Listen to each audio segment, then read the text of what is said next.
Bueno, entrando pues en materia con la sociedad anónima, que como dijimos, anónimo no es sinónimo de algo malo, anónimo simple y sencillamente es algo que conforma este tipo de sociedad, así que hagámonos a la idea. Eh, Dice que las sociedades anónimas, el artículo 191, se constituirán bajo denominación. Eh, a estas alturas, pues yo creo que ya conocen la diferencia entre denominación y razón social. Y dicen que esta denominación se formará libremente, dice, sin más limitación que la de ser distinta de la de cualquier otra sociedad existente. E irá inmediatamente seguida de las palabras sociedad anónima o de su abreviatura SA. La omisión de este requisito acarrea responsabilidad ilimitada y solidaria para los accionistas y los administradores. Perfecto, entonces, ¿qué quiere decir este artículo? Bueno, las sociedades se van bajo denominación, que es diferente a razón social. Y dice, la única limitación que la ley le impone es que no se llame igual a otra sociedad anterior. Ahora bien, yo aquí sí les hago un llamado, porque aunque el Código de Comercio únicamente habla o únicamente establece la limitación de no ser igual a otra sociedad existente, yo sí les digo, ojo con las marcas ajenas. Ojo con las marcas ajenas. El hecho de que el Código de Comercio solo me imponga como restricción no llamarme igual a otra sociedad anterior, no significa que yo puedo libremente ir y robarle la marca a otra persona y utilizarla para nombrar mi sociedad. Porque esto también puede tener otras repercusiones.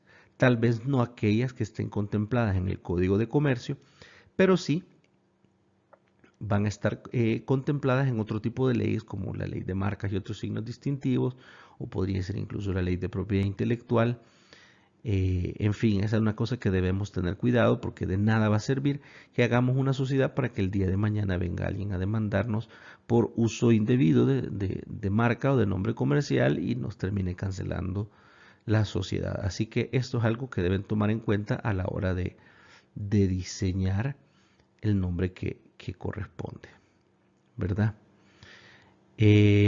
Bueno, otro tema importante es que se exige que lleve a continuación sociedad anónima o su abreviatura SA, porque no hacerlo lo que genera es responsabilidad ilimitada y solidaria, entonces ya no tiene sentido hablar de una sociedad anónima, que es una de las grandes ventajas también, aparte del anonimato, es la posibilidad de limitar la responsabilidad de los accionistas al monto de su participación social. Entonces, la simple omisión de ponerle sociedad anónima o SA lo que genera es, me vuelve a mí como accionista, ya mi responsabilidad ya no se limita al monto de mis aportaciones, sino que ya pasa a mi patrimonio. Entonces eso sí es algo pues que no debería suceder. Sí les confieso que esto está establecido en la ley. Francamente, la aplicación práctica de una medida como estas nunca la he visto suceder en realidad. Creo que es más difícil que sea operativo de lo que suena. Sin embargo, la ley lo ha puesto de esta manera para cerciorarse que las personas eh, efectivamente lo cumplan. Porque para qué andar probando algo que va a poner en riesgo mi patrimonio. Pero les he de ser sincero con esta advertencia. Nuevamente, pues si se acordarán la diferencia entre razón social y denominación, la razón social hace alusión a quienes son los miembros o los socios o el socio. O, en cambio, la denominación no necesariamente hace alusión a esto, sino que puede adoptar lo que se conoce como nombres de fantasía, que son nombres pues inventados. Aunque bien podría mencionar quiénes son los socios, pero la razón social sí lo hace obligatoriamente, la denominación social no. Por ejemplo, casos de razón social, dada y compañía, pues lo que indica es que estas era una persona de apellido dada, dos personas de apellido dada, que formaron pues una compañía. Este otro ejemplo de José J. Simán, el antecesor de lo que ahora es Almacenes Simán. Inicialmente pues la sociedad se llamó José J. Simán, después se llamó José J. Simán e Hijos, según se puede ver de su propia página web, conformando pues siempre una sociedad eh, de una razón social, perdón, que definía quiénes eran los titulares. Este otro edificio aquí que está en Santa Elena, F.A. Dalton y compañía, pues también, ¿verdad? es alguien, Dalton y compañía, pues, o sea, alude, digamos, a quiénes son las personas que conforman esto. Grupo Grisal, en cambio, pues no me indica quiénes son los dueños. Esto definitivamente es un nombre de fantasía porque no me indica quiénes son las personas que están detrás. Pollo Campero, SASD, no me indica quiénes son las personas que están detrás. Es un nombre de fantasía. Droguería Santa Lucía, pues aquí el nombre de un santo, pero pues Santa Lucía no es la titular de esta sociedad, por lo cual no podríamos de ninguna manera considerarlo como razón social, sino que más bien es una denominación, es decir, no me hace mención de quiénes son las personas que están detrás como socios. Ahora bien, ¿existen requisitos formales para una sociedad anónima? Dice el artículo 24 del Código de Comercio que se inscribirán en el registro de comercio las escrituras de constitución, modificación, transformación, fusión y liquidación de sociedades.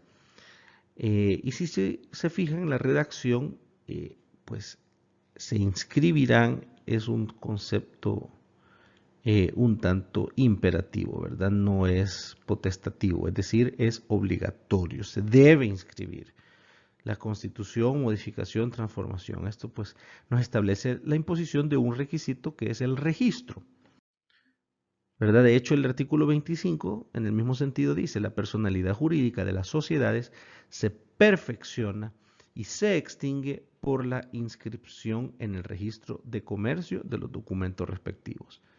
Es decir, se perfecciona la personalidad jurídica, es decir, nace al momento de la inscripción y muere al momento de la inscripción del acto que le da fin a la sociedad.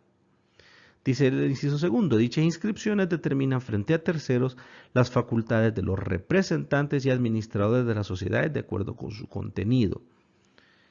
El inciso tercero pues no es relevante en este momento, ¿verdad? Sin embargo, yo creo que es importante el tema de la inscripción. Entonces, el registro es obligatorio.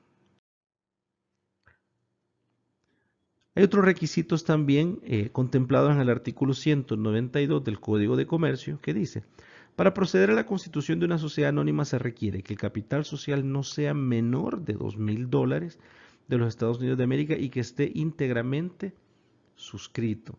Y aquí quiero hacer una salvedad. Capital suscrito y capital pagado son dos cosas muy diferentes. Suscrito significa capital por el cual alguien se ha hecho cargo de pagar en su integridad. Es decir, cuando hablamos de capital suscrito, hablamos de capital en el cual suficientes personas se han obligado a cubrir ese monto. ¿Ya?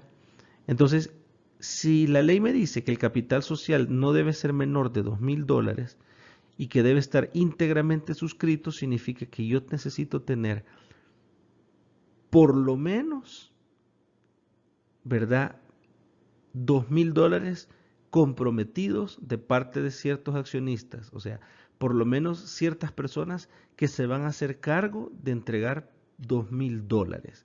A eso se refiere con suscripción. Entonces, una cosa es que yo me haga cargo de cubrir esa cantidad, es decir, de aportar esos $2,000, y otra cosa muy diferente es que yo los pague efectivamente. En el caso primero hay una suscripción de capital, hay un capital suscrito, hay un capital comprometido. En el segundo caso hay un capital pagado. Si observan lo que la ley nos dice, no son $2,000 que tienen que estar pagados, son $2,000 que tienen que estar suscritos, es decir, $2,000 que deben estar comprometidos a alguien, una o más personas, a suministrarlos llegado el momento. Ahora sí, hay una obligación de capital pagado. ¿Cuál es esta? Bueno, dice que se pague en dinero efectivo, cuando menos el 5% del valor de cada acción. O sea que la ley me exige que yo tenga suscrito o comprometido el 100% de capital. Pero al momento de crear la sociedad, la cantidad de capital pagado basta con que sea el 5%.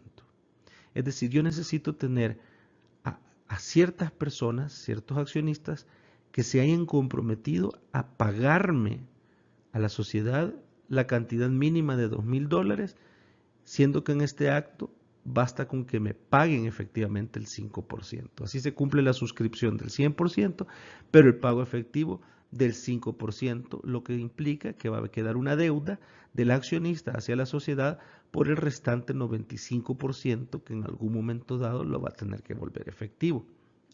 Y de ahí viene el numeral tercero del 192 que dice que se satisfaga íntegramente el valor de cada acción cuando su pago haya de efectuarse en todo o en parte con bienes distintos del dinero. ¿Qué quiere decir esto? Que cuando el valor del pago de la acción sea en efectivo, suficiente con que se cubra el 5%. Pero si lo que se va a aportar es diferente del efectivo, es decir, en especie, entonces lo que hay que hacer es cubrir el 100%. Aquí ya no se da la salvedad del 5%. Cuando hay aportación en efectivo, hay que suscribir el 100%, pero solo pagar el 5%. En cambio, cuando hay pago en especie, sí, hay que suscribir siempre el 100%, pero también hay que pagar el 100% con este otro bien diferente al efectivo. Como les decía, dos tipos de aportaciones, en dinero y en especie, ¿verdad? Entonces, si yo aporto en dinero con un capital mínimo de $2,000, basta con que pague $100, que es el 5%. Y en el caso, pues, de aportar $2,000 en especie, ahí sí tengo que abonar el 100% del capital. Favor tomar en cuenta que el mínimo de una sociedad anónima es de $2,000. Nunca menos de eso. Este es el capital mínimo y se establece este mínimo porque es una especie de seguridad o garantía hacia las terceras personas de que la sociedad por lo menos va a tener $2,000 para hacer frente a sus obligaciones. $2,000 que no necesariamente están en el banco, $2,000 que pueden ser en especie o pueden ser en dinero, $2,000 que pueden estar repartidos en capital social, ¿verdad? No necesariamente disponible en el banco, pero sí por lo menos en activos suficientes para hacer frente a obligaciones.